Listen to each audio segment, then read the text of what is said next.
Hey everyone, Brian here with DIY Outdoor Life. On the table here in front of me is a pure sine wave inverter. I actually have two of them.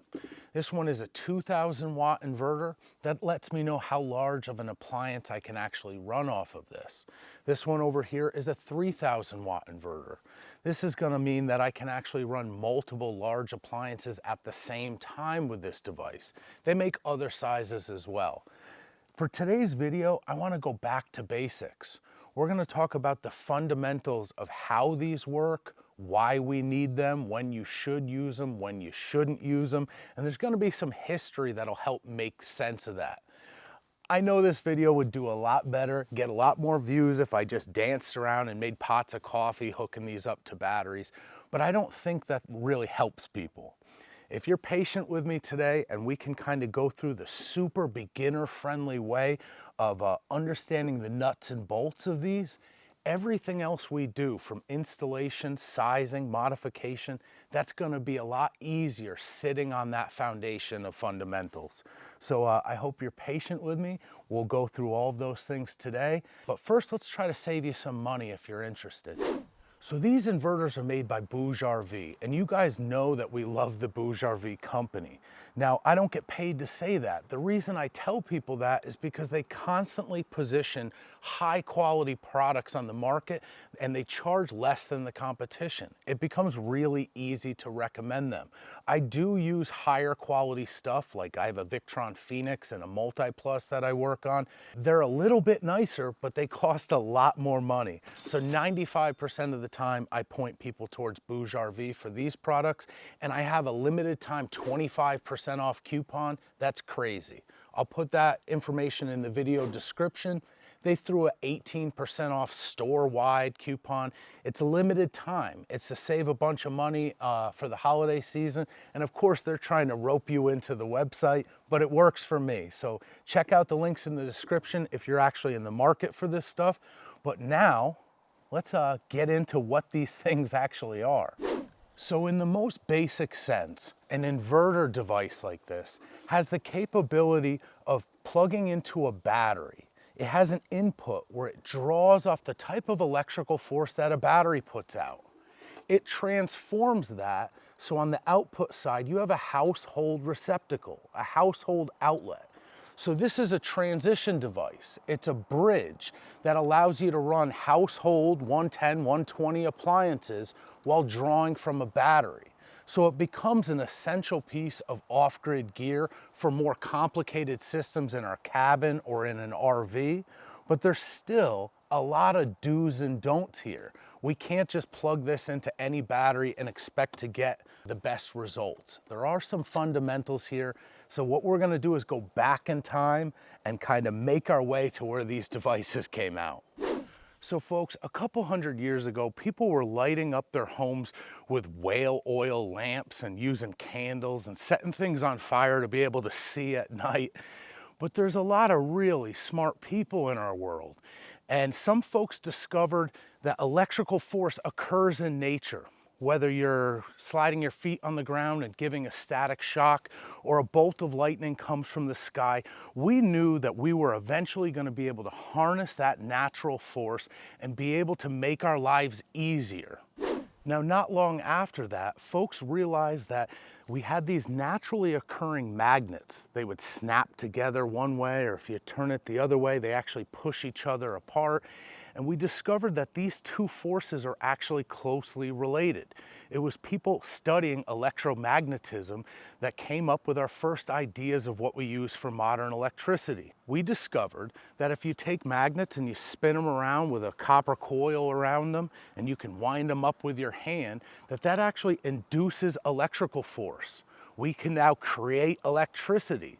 It travels through conductive materials like copper, aluminum, gold, silver, so we could make a wire and actually create electrical force over here and use that force down away from the source. Now, we were still a ways away from off-grid heat pumps and the things that we do with electricity today, but Team Edison, you know, we still talk about the Edison light bulb, they get credit for coming up with this original light, with a small filament. And when you energize it on that circuit of electrical force, the element heats up, it emits light. The whole world changed. We now have a way to use electrical force to light up our homes. Now I keep moving around here to try to make maybe a boring topic more interesting. Boring. But what I want people to realize is this first circuit is born, right? Electricity tries to make its way back to the source, whether it's an AC source or a DC source. It travels through that wire. You put something like a light bulb on it, a load, it distributes that force and you have a circuit. If you put a switch on there, it just breaks the circuit apart. So no electricity flows through that wire, the light bulb goes off. This is simple, basic circuitry. But along this time, we discovered that there was two different ways that that electrical force, that current, actually charges through the line. With direct current, it actually flows from the source, let's say a battery, across the current, distributes on the load, and it makes its way back home. That's what it's trying to do. It actually flows through the wire. But there's another way that current can move through the wire. We have alternating current, AC. And in that case, the current actually waves through the conductor. It goes up and down and it makes a sine wave. For beginners, we can just think of this like a river for DC flowing through the circuit, if we're using water as the analogy. And for AC, you could think of it like waves. One's a river, one's the surface of the ocean. Both of them move their way through and make their way back home.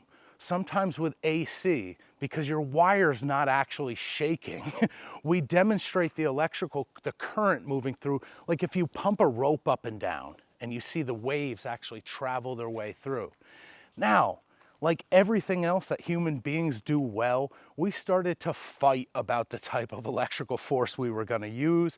There was Team DC, Team AC. I'm sure people were putting stupid signs in their yard, and it was a big controversy, right? Which one were we going to use? Now, for the purpose of our discussion today, we could say that AC basically won the day. The reason it won was because it could travel a further distance on a wire without petering out. DC kind of lost its pressure and dropped off. There was advantages to both, but when it came time to build power plants and a grid and send that electricity out to people's homes, AC had an advantage. You could move it further without losing as much. Nowadays, our houses, for the most part, run on alternating current. That's the type of grid power that we're getting. There's different voltages in different places of the world. That's not really important. But most of our appliances were adapted for AC, shore power, utility power, and they don't run on DC. These two electrical forces are similar, but they're not compatible. You can't use a DC light bulb in your house on an AC circuit.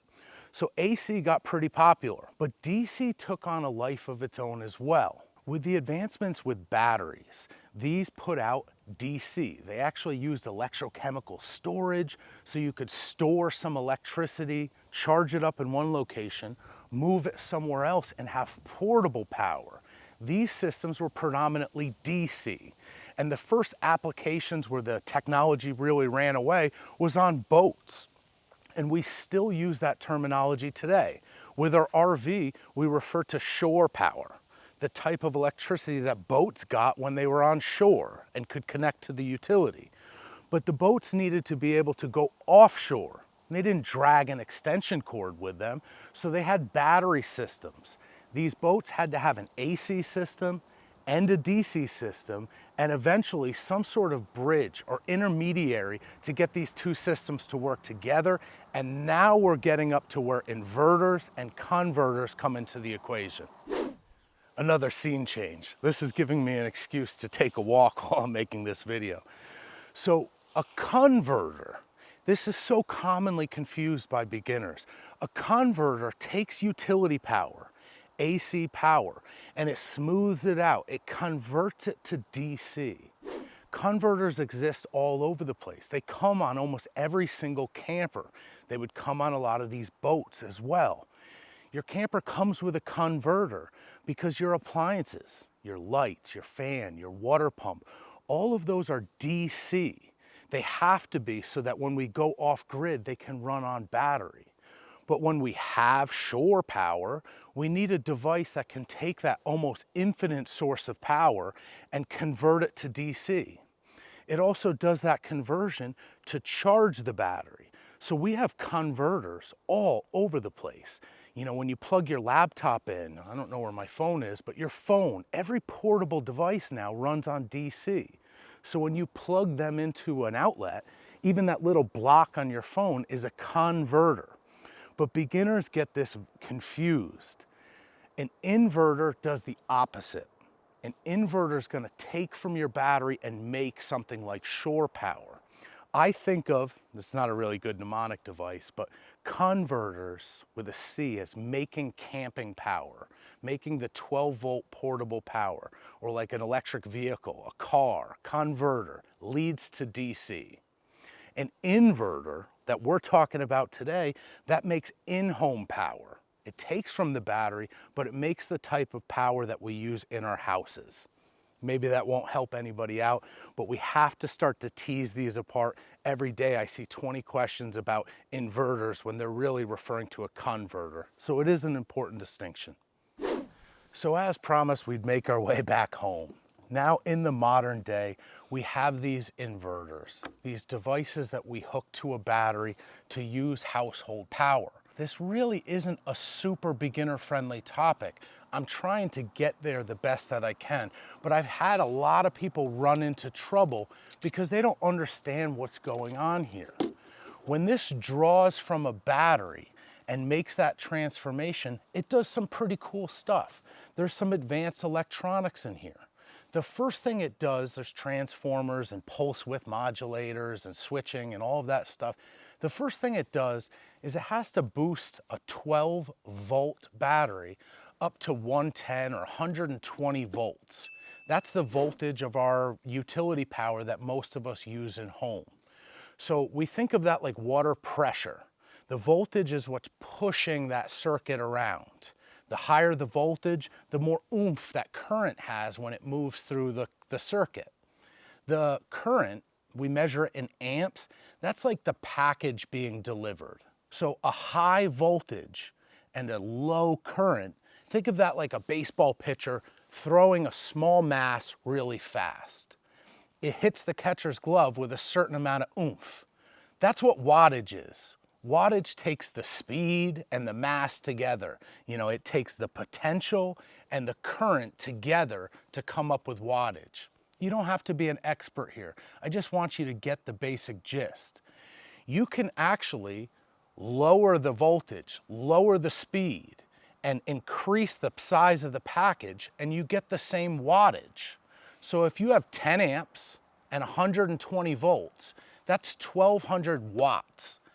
But if you have a lower voltage, 12 volts and 100 amps, it's going to equal the same wattage. It just got there a different way.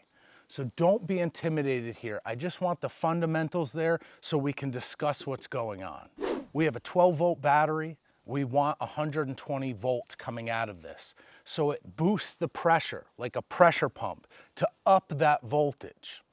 Now the next thing that it needs to be able to do is make that alternating current.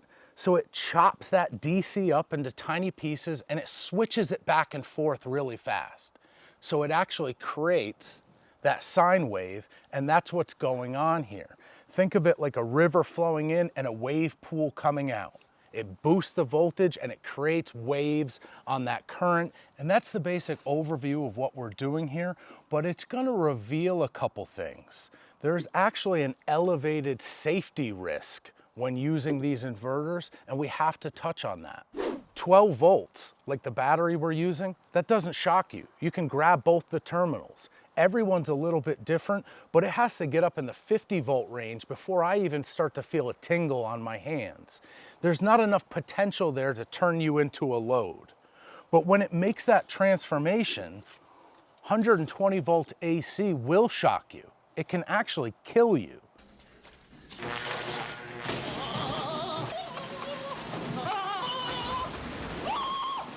So you're using a device that takes something safe and it makes it into something a little hazardous. If you're just using the wires to hook up to your battery, everything's sized properly, this is safe as safe can be. These are outlets just like you use at home. There's no big deal. But as we start to cut into our campers, so this device actually makes the outlets in our camper work, we need to know that we're dealing with some wiring here that can shock or electrocute you. So it's a good idea to know what you're doing or consult with a professional. The second safety risk here that you don't have to worry about, I just want you to know about, is in that conversion that we talked about. If you pick up an appliance at home, like a coffee pot, you flip it upside down, there's a plate there, it says 1200 watts. Well, we know how to do math now. If it's being plugged in to 120 volts, it's gonna draw 10 amps. So 120 volts, but the package size is 10 amps. The cord we plug the coffee pot in, it's small, it's flexible, it's flimsy, it's perfectly safe to run that way. But in order for this device to make 1200 watts on AC, it has to draw 1200 watts from the battery. The battery's 12 volts, so it has to draw 100 amps, 10 times the package size in order to make that transformation. So it's only putting out 10 amps, but it's drawing in 100 amps. That's why the wires we plug this in with are much, much larger than the coffee pot wires and what it's required to do this job. These BougeRV inverters send you the wires to connect to the battery. There's a little device on this one. You can plug this in on your cabin or camper and it tells you the state of charge of your battery and what's going on. That's really cool. But the big thing here is this wire size. If you don't get an all-in-one kit, you're gonna have to understand how much current it draws off the battery, because the larger the package, the bigger the wire we need, otherwise it can get hot or even set on fire. So these all-in-one kits are made to be beginner friendly, but I want my viewers to understand that magic there. It puts out 10 times the voltage, that's great, but it means it draws 10 times the current, and our wires basically have to be 10 times the size on the input side as the output side. Okay, they tell you when you learn teaching that if you want someone to learn nothing, try to teach them everything. So I think that this is a good place to wrap this video up. As the review here, this device has the potential to completely change our off-grid setup. You can use your batteries, like on your camper, to be able to run household appliances. They're way, way more common to be able to buy outlets that plug in with 2 or 3 prong plugs for AC than DC stuff on the market. But every single experienced off-grid person, camper or cabin, is gonna tell you that the best thing they do is learn how to eliminate these as much as possible. Because of that little math that I told you, you have to realize that these things are wasteful. They actually can waste 20% of your power. They have an idle, a standby consumption. When they're on, they're chewing away at your battery. So as you would imagine, you're gonna need to spend a lot of money on a battery bank to get total use out of these. Most of us get these as a convenience. There's certain things, I don't know, electric toothbrush, you know, I have a little tea kettle. It uses 1300 watts, but I only run it for a short period of time and then I turn it off. My encouragement is for you to get as much DC stuff as possible. Instead of running a television through this inverter, buy a DC plug for your TV or get a DC TV. There's a bunch on the market and they're actually cheaper than buying the amount of battery needed to run your standard TV through a device like this. So we look at these as a convenience item, things that we run short term, or we look at the investment in a massive battery bank with tons of solar, and then we can do whatever we want. So I appreciate it if you made it this far in the video. From these fundamentals, I think we can build off this and do more if you're interested, but give me feedback. If you know all this stuff already, don't be a know-it-all. Leave a comment that helps the community out. Let them know that something I missed was worth knowing. But if you're a beginner, let me know if you are interested in stuff like this. Otherwise, I'll make videos making coffee. So a big shout out to BougeRV for giving those screaming coupon codes. I know I'll do my Christmas shopping there. Use those links in the description if you're interested. Thank you guys so much for watching.